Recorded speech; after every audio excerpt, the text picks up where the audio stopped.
el fenómeno de la gentrificación, la turistificación, que vengan todos los turistas, los extranjeros. Y bueno, es un fenómeno que está encareciendo la vivienda, está encareciendo todo lo que compramos, porque si se encarece una cosa, pues viene todo una cadenita de fenómenos económicos que hacen que se vaya encareciendo todo. Entonces, eso aunado a la infraestructura urbana que, pues, desafortunadamente, la mayoría del presupuesto que se gasta en temas de infraestructura vial, en el país, por ejemplo, es más del 70% y en Mérida probablemente llega al 80-90%. Amigos en contexto, bienvenidos a una ronda más de entrevistas y en esta ocasión me encuentro con Graciela Carrillo. ¿Cómo estás, Graciela? Hola, Tenerte aquí. mucho gusto. Oye, Graciela, Grace para los amigos. Grace para los amigos. Oye, Grace, pues te hemos visto muy activa en redes sociales, con muchos movimientos, con temas importantes, urbanismo, con toda la ciudad. Y pues la verdad, pues es importante que haya una voz ciudadana, que haya alguien que esté pendiente de este tema. Y justamente queremos empezar con esto. ¿Cómo ves tú la situación de la ciudad? ¿Cómo ves a Mérida que se heredó de 9 años de estar en un embrollo por allá? ¿Cómo vislumbras tú a nuestra ciudad y cómo la ves en este momento? Pues mira, yo veo una Mérida que cada vez menos gente puede pagar. Yo creo que lo más importante que estamos viviendo todos los días, todas las personas, yo creo que de todos los grupos sociales, cada vez menos personas pueden venir a vivir a Mérida. La mayoría de nosotros tenemos que irnos fuera de Mérida, ¿no? Yo vivo en Los Héroes, por ejemplo. Me encantaría poder ir a vivir a Miraflores, que es donde yo crecí, ¿Qué? con mi mamá, con mis abuelos, con eh, todo lo que tienes ahí, ¿no? Yo creo que muchos de nosotros quisiéramos poder hacer eso, pero desafortunadamente no se puede. Ese es uno de los aspectos que más se sienten. El fenómeno de la gentrificación, la turistificación, que vengan todos los turistas, los extranjeros. Y bueno, es un fenómeno que está encareciendo la vivienda, está encareciendo todo lo que compramos, porque si se encarece una cosa, pues viene todo una cadenita de fenómenos económicos que hacen que se vaya encareciendo todo. Entonces, eso aunado a la infraestructura urbana que, pues, desafortunadamente, la mayoría del presupuesto que se gasta en temas de infraestructura vial, en el país, por ejemplo, es más del 70% y en Mérida probablemente llega al 80-90% de lo que se gasta en infraestructura vial es infraestructura para carros. Es repavimentaciones, Sí, sí, sí. sobre repavimentaciones, sobre repavimentaciones, y de repente vemos calles que se abren como que ya están listas y no tienen escarpa y no tienen nada para nadie que no sea un carro. Entonces, es una ciudad que sigue creciendo específicamente para cierto grupo de personas, específicamente para un modo de transporte que ya no es sostenible, simplemente es un tema de geometría urbana. No hay suficiente espacio para que todos tengamos un coche y se está poniendo peor. Todos los días el tráfico se pone peor y Y va a no hay empeorar. una sola persona que me Y va diga a lo empeorar, contrario. ¿no? Va a empeorar porque sigue llegando gente, sigue habiendo desarrollos, bueno, como Sí, hay lo que le llaman desarrollos. O sea, va para sí, ser más crítico cada vez, ¿no? sí, se va a poner peor, principalmente porque el problema de raíz no se está atacando. El problema de raíz es que no hay suficiente espacio para que todos tengamos un automóvil. Es un tema de geometría que sucede en todas las ciudades. Entonces, ¿qué necesitas? Ocupar menos espacio para mover a las personas. Pero estamos en una ciudad en donde el modelo de ciudad y el modelo de transporte ha sido mover coches, no mover personas. Entonces necesitamos cambiar eso. Necesitamos pensar en mover personas y no carros. Necesitamos dejar de pensar que el transporte público es un negocio que tiene que redituar o dejar dinero y empezar a pensar que el transporte público es un derecho que nos da acceso a muchas cosas, nos da acceso a oportunidades dentro de la ciudad. Entonces, una vez que empecemos a pensar en el transporte en ese sentido, es cuando vamos a poder reordenar las rutas y reordenar lo que se tiene que cambiar para que sea viable que una persona como yo, no sé si tú viniste en carro a trabajar y te mueves en carro. Claro, o sea, para que personas como nosotros, que Sí. tenemos la oportunidad de tener un automóvil, si no es redituable, ¿y a qué me refiero con que si no es viable? Me refiero a que si yo abro ahorita la app, ¿no? Del Vaivén o Google Maps o algo así, y busco cómo llego de aquí a mi casa en Los Héroes, en coche probablemente es media hora, pero en transporte público va a ser hora y media y con la lluvia peor, ¿no? Entonces, ¿cuándo voy yo a escoger moverme de un lugar a otro? Al menos en algunos de los viajes que tomo todos los días. ¿Cuándo voy a escoger? El camión, cuando tenga sentido para mí, Así ¿no? es, así Y es. eso no solo se trata del transporte público, se trata de la infraestructura de la ciudad también. Hay un ejemplo, todo el mundo habla de Ámsterdam, ¿no? De que si Ámsterdam, pero luego te dicen, no, pero pues no manches, Ámsterdam fue en los 70s y ya pasó un montón. Oye, no, ahí está el ejemplo de la ciudad de París, Okey. que no tiene ni 10 años, que la alcaldesa implementó políticas muy duras de movilidad urbana, ciclovías y favorecer la movilidad activa, favorecer la caminabilidad de la ciudad y las ciclovías, para permitir que las personas dejen de utilizar un carro para viajes cortos, sobre todo para viajes cortos, y luego te mueves para viajes más largos. Entonces, eso es algo que, por ejemplo, el Ayuntamiento de Mérida puede implementar, que no necesita esperar a que la agencia de transporte o el gobierno del estado intervengan. El Ayuntamiento de Mérida tiene la capacidad para intervenir las escarpas, por ejemplo, las banquetas. Las Algo banquetas sencillo, ¿no? son un elemento súper importante de la movilidad activa. Sin y te lo digo porque estoy viniendo del centro, de caminar ahorita por allá, y es un recordatorio de que está olvidado el peatón, olvidado. Es el que menos, obviamente, se fijan, y eso no solamente es de ahorita, o sea, siempre ha sido así. Y sobre todo que con este tema que tú comentas, ¿no? O sea, que va creciendo el uso del automóvil, ya la gente, pues, prácticamente se olvida de caminar ya para trasladarse a lo mejor a una distancia ya más que dicen: "No, solamente de estaciono mi auto, hago esto, regreso y otra vez", ¿no? Ese es el punto clave en esta parte, ¿no? Sí, muchas personas de repente en redes sociales cuando hablamos sobre esos temas, me comentan: "Oye, Grace, estás loca, ¿qué vas a estar caminando a 40 grados?", ¿no? Pero, ¿y por qué estamos a 40 grados? No sé si recuerdas alguna vez caminar de la Xpenny a Ujú. Orán, ¿no? Okey. Cuando pasas por esa parte, está lleno de árboles.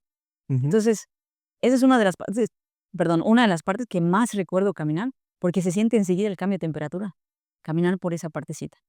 Yo todavía me acuerdo cuando Colón era un Sí, túnel túnel de de árboles, ¿no? árboles, Sí, ¿cómo no? que durante las pasadas administraciones se permitió que los tumben y que los quiten, probablemente porque estorbaban a que se vean las imágenes de los negocios que están allá, ¿no? Y pues es a digo, a final de cuentas a eso llegamos. Es muy fácil decir: "No, es que los foráneos están viniendo y es no, es que los extranjeros, no, es que los automovilistas no respetan, no, es que", en realidad, todas las personas actuamos de acuerdo a los incentivos que tenemos enfrente. Si yo estoy viviendo en otro lugar y yo veo que Mérida es un lugar que vale la pena ir a vivir, ¿por qué no voy allí? Exactamente. Si yo tengo un cuartito o otra casita que puedo a lo mejor rentar y estoy viendo que puedo hacer el triple de dinero si lo pongo en Airbnb o en otra plataforma de renta a corto Ujú. plazo, sería yo un tonto que no lo haga, ¿no? Entonces, no hay que satanizar ese tipo de cosas. Las personas respondemos a incentivos. Si yo veo que en coche voy a llegar en media hora a un lugar y en camión voy a llegar en hora y media, pues obviamente si tengo la oportunidad Sí, en coche, claro, lo voy a lo voy a comprar, utilizar. lo voy a ocupar. Entonces, okey, Grace, entiendo, me dicen de repente. Pero entonces, ¿qué? O sea, ¿de quién la culpa? Buscan culpables. Si tuviéramos que buscar culpables, son 2 áreas principalmente. Son dinámicas de capital, Ujú. es decir, la necesidad que tienen algunas personas de tener que extraer valor económico de todo, ¿no? Particularmente el uso del suelo, entre otras cosas, Sí, sí, sí. y las autoridades, las personas que deciden las políticas públicas.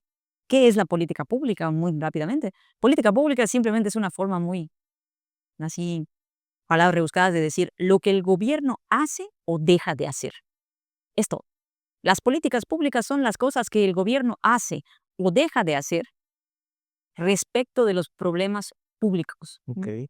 Entonces, lo que el gobierno hace o deja de hacer respecto al problema de la movilidad, al problema del transporte, todas esas decisiones, las personas que las están tomando son las que tienen la culpa, son las que tienen, más que la culpa, la responsabilidad.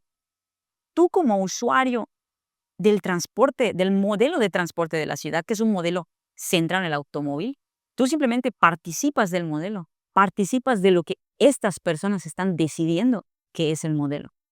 Tú participas y algunos de nosotros intentamos cambiarlo también, no nada más participar, sino empujar y tratar de hacer que cambie. Pero ¿qué más puedes hacer sino quejarte, evidenciarlo? Pero las decisiones no las tomas tú. Exacto. Y las políticas de transporte, de vivienda, de uso de suelo, en el caso del tema de las plataformas a corto plazo, la gentrificación, las decisiones de uso de suelo no las tomas tú. Las decisiones de a quién sí le permites hacer un edificio vertical carísimo y que lo puedan poner en plataformas de renta a corto plazo, no las tomas tú. Las toma una autoridad que decide si esto sí se puede hacer o esto no se puede hacer. Y eso incentiva ciertos comportamientos. Entonces, lo que tenemos que hacer nosotros como meridanos y como personas que viven en Mérida y que quieren que Mérida mejore y crezca y cambie para bien, es voltear a ver, dejar, le decía yo a mis vecinos de los héroes en que hemos estado protestando varias cosas, necesitamos redireccionar el enojo. Yo sé que estás enojado, estás enojada, pero no es ahí, es acá.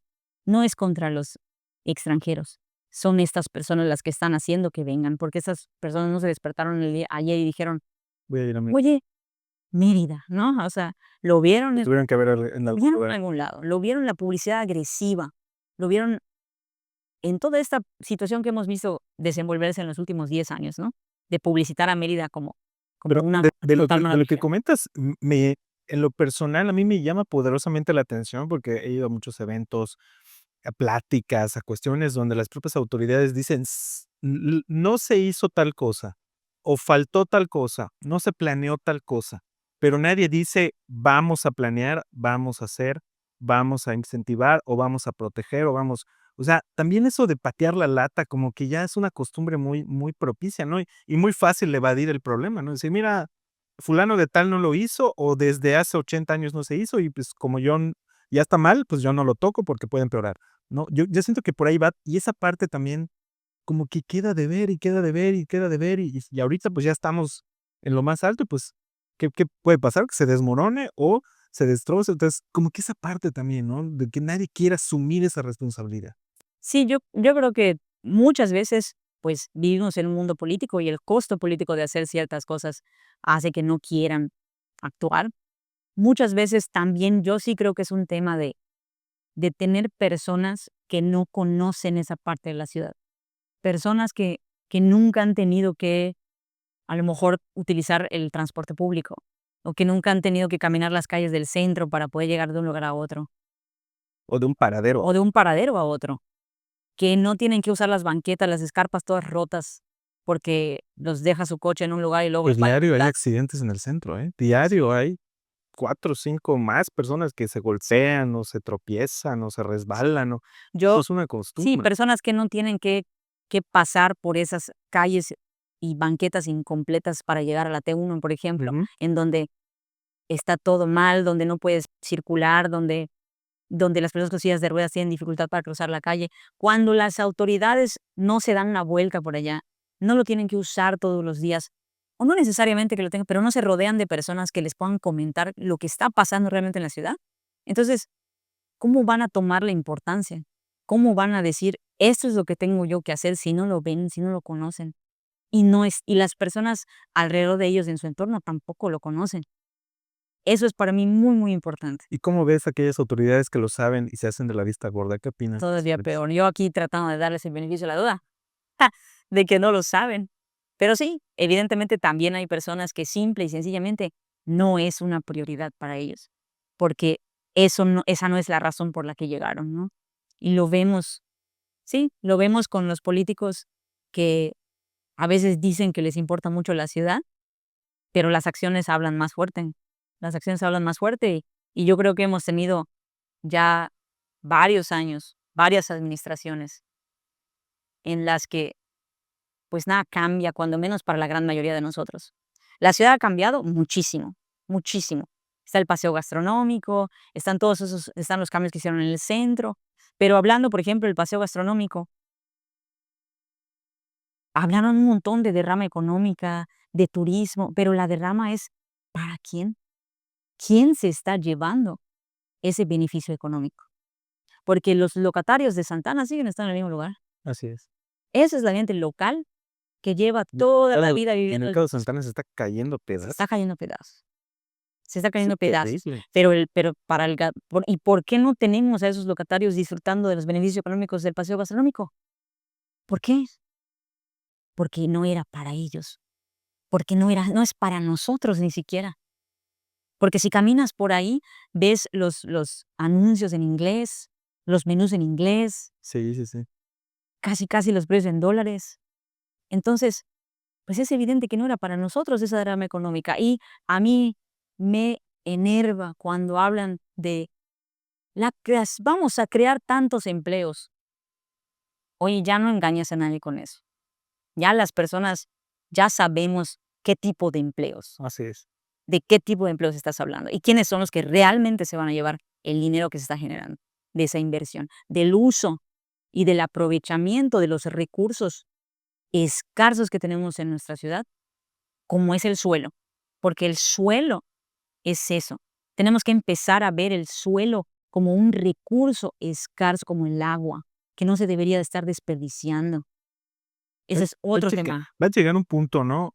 Y eso yo me ha tocado preguntárselo, sobre todo a los desarrolladores de vivienda, va a llegar un punto en el que Mérida ya no va a tener ni un metro cuadrado para vender, y no estamos lejos de ello, ¿no? O sea, ya estamos llegando a un punto crítico, en lo personal, yo así lo veo, en el que no va a haber nada. O sea, ya todo va a ser particular y todo va a ser susceptible a venta, o ya está vendido, o va a volver terminar siendo un desarrollo, ¿no? Sí, realmente urge que el ayuntamiento recupere esos espacios, proteja los espacios que quedan también para uso común y para uso social, por ejemplo, para vivienda social, que Exacto. hace mucha falta. O sea, ¿qué pasa? Pues que va a continuar el proceso de urbanización. O sea, el proceso de urbanización simplemente es, pues era monte y ahora ya no es monte, ¿no? Ahora ya no lo comimos. Ese es un fenómeno urbano conocido, el proceso de urbanización. Entonces, van a permitir que continúe el proceso de urbanización hacia afuera y que se siga comiendo a la ciudad, como le sucede a, a Santa Gertrudis Copó, por ejemplo. No hace mucho tuvimos oportunidad de ir a hablar con las, los habitantes originarios muy valientes de Santa Gertrudis Copó, que están defendiendo su pueblo y que a mí me parte el alma cuando escucho a la excomisaria, que es una persona súper aguerrida, súper valiente, la excomisaria diciendo, es que Grace, nosotros simplemente no queremos desaparecer. O sea, estamos luchando porque no queremos desaparecer como pueblo. No queremos que nos pase como en Chencú, como en Chuburná, que desaparecieron. Sí. Porque las dinámicas de la gentrificación hacen que la comunidad se vaya apartando hasta que ya no hay la comunidad. Pero es Ya no un existe. autoapartado, porque ellos mismos se dan cuenta de que ya no caben, ¿no? Y se van, ¿sabes qué? Yo mejor me voy porque o veo que lo compran aquí, aquí, aquí, aquí, me rodean de casotas, edificios y, pues, hasta se asusta la gente hasta cierto O sea, punto. hay dos, en el proceso de gentrificación son dos tipos de desplazamientos. Hay desplazamiento directo y desplazamiento indirecto. Directo es que de plano, yo soy, por ejemplo, Ujú. dueña de una propiedad y yo te digo, ¿sabes qué? Le voy a subir a la renta el 300% para que te vayas, que ese es otro tema también que podemos hablar de largo, ¿no? Las rentas y que urge hacer algo con eso. Pero sí, te subo a la renta y te saco, ¿no? Te saco para que te vayas. O te subo el predial y no lo puedes pagar, ¿no? Que eso ya pasó. Que eso ya pasó para muchísimas de esas personas. Así es. Entonces, y directamente te estoy desplazando de tu espacio. O te busco, porque también pasa, te busco y no te dejo en paz, es que me vendas el espacio. Entonces, el desplazamiento indirecto es, por ejemplo, bueno, a lo mejor yo logré quedarme, ¿no? No vendí mi casa porque es mía, no dejé que me la compren, pero volteo a ver y ya no hay nadie. Y ahora la cantina a la que me gustaba ir con mis amigos, ya no puedo ir porque ya no puedo pagar, Ya no existe. porque yo ya no soy el público Okey. objetivo, que es lo que pasa en el Está centro. llena de gringos, ¿no? Se llena de gringos o no necesariamente de gringos, sino de gente O de que gente viene de de otro fuera. lado, Ajá, exactamente. que no es de la comunidad, y los precios suben y digo, tampoco se trata de, oye, ves algunas cantinas de las antiguas y están todos feas y no se trata de blanco y negro, ¿no? O sea, no se trata tampoco de no, que se quede así. O sea, pero eso es precisamente la política pública está muy padre porque necesitas encontrar esos equilibrios. Porque cuando le pones algo, mueves un poco acá, se mueve un poco acá también, entonces no es blanco y negro, no es todo esto está mal y todo esto está bien, sino con esto que yo quiero cambiar, ¿quiénes son las personas y los actores a los que voy a afectar y con base en eso tengo que buscar hacer lo que beneficie a la mayoría.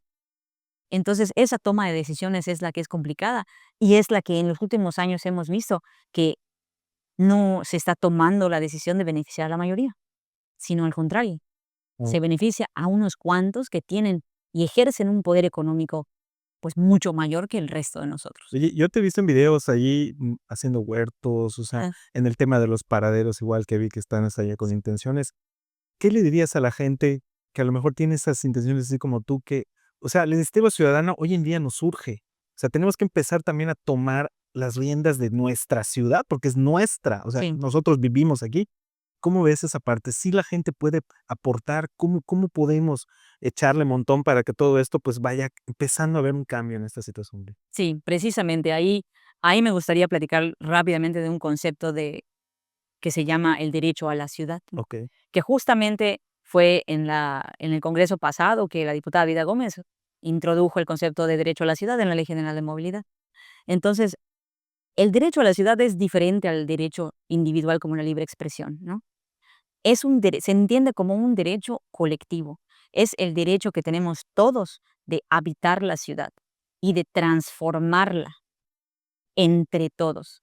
okey. Entonces, cuando yo salgo y veo que mi escarpa está toda rota y me pongo de acuerdo con mis vecinos para ponerla bien, estoy ejerciendo mi derecho a la ciudad. Cuando yo veo un lote baldío que es público, es del ayuntamiento o es del Instituto de Vivienda del Gobierno del Estado, veo que es un lote baldío que nadie está ocupando, que debería probablemente ser un parque o algo así, y ya me fastidia de estarle pidiendo al ayuntamiento que haga el parque desde hace 5 años, y me pongo de acuerdo con mis vecinos y tomo ese espacio y lo transformo con mis vecinos como hacemos con los huertos comunitarios. Claro. Eso es ejercer tu derecho a la ciudad. Cuando me pongo de acuerdo con mis vecinos para hacer un paradero porque no lo hacen ellos, tampoco se trata de hacerles el trabajo, pero sí se trata de demostrarles y incluso a manera de protesta, decir, si tú no lo haces, lo hago yo. Eso es ejercer tu derecho. O sea, entonces yo creo que justamente lo que dices es momento de demostrarle a las personas que ocupan espacios en el ayuntamiento, particularmente si hablamos de temas de lo local y de la ciudad, que las personas en Mérida ya nos cansamos de esperar, ya nos cansamos de ver a quién se le ocurre que es momento de voltearnos a ver. Y a mí me da muchísima esperanza, muchísima felicidad ver que salen ese tipo de iniciativas. No, digo, lo que estamos nosotros haciendo es eso, tratar de hablar con tantos vecinos y vecinas posibles para que salgan a ejercer su derecho a la ciudad. Y lo primero que les decimos es, paso número uno, organízate, Okey. porque es mucho, mucho más poderoso cuando entre todos intervenimos un espacio y mandamos un mensaje a que cuando lo intentamos hacer en lo individual. Y yo creo que los políticos y las personas que están en política, que no quieren hacer las cosas bien, lo que más les asusta es la ciudadanía organizada. Y todavía más, la ciudadanía organizada que sabe lo que está haciendo y sabe por qué lo está haciendo. Entonces, ustedes, nosotros, todos podemos intervenir, podemos tomar los espacios que son públicos, porque son de uso común. Podemos intervenir en escarpas en un permiso de construcción porque podemos hacerlo. Y podemos hacer varias cosas. Podemos hacer una protesta porque tenemos el derecho a protestar. Así es. Yo quiero una biciruta porque no me hacen caso. Bueno, pues pongo unos conos y hasta que no vengan a hacerlo. Yo desde hace rato que estoy pidiendo que me pongan un paso peatonal y no me hacen caso, bueno, pues voy a protestar con mis vecinos, voy a poner yo ahí una soga o lo que tenga que poner, y cuando vengan a querer quitármelo, me planto, pero Claro. si me planto solo, Sí, no es lo te mismo. te quitan, ¿no? Si me planto con mis vecinos y te digo, sí, quita la soga, pero la vas a quitar cuando me digas cuándo vas a venir a ponerme el peatonal. Desafortunadamente hemos llegado a un punto, después de tantos años de abandono en tantos espacios de la ciudad, hemos llegado a un punto en el que eso es lo que hay que hacer. Y no es un llamado a la desobediencia civil ni nada, es un llamado a la protesta pacífica con acciones, pero sobre todo con acciones comunitarias, con acciones colectivas. Perfecto. Grace, te agradezco muchísimo el tiempo y pues hay mucho que platicar y espero que no sea la última vez que te No, tengamos para aquí. nada. Muchas Vamos a estar gracias. desarrollando temas y pues la verdad te agradezco muchísimo haber estado con nosotros aquí en Contexto. No, les agradezco a ustedes por invitarme, de verdad. Muchas Muchas gracias. gracias. Pues esto fue En Contexto y yo los espero en la siguiente.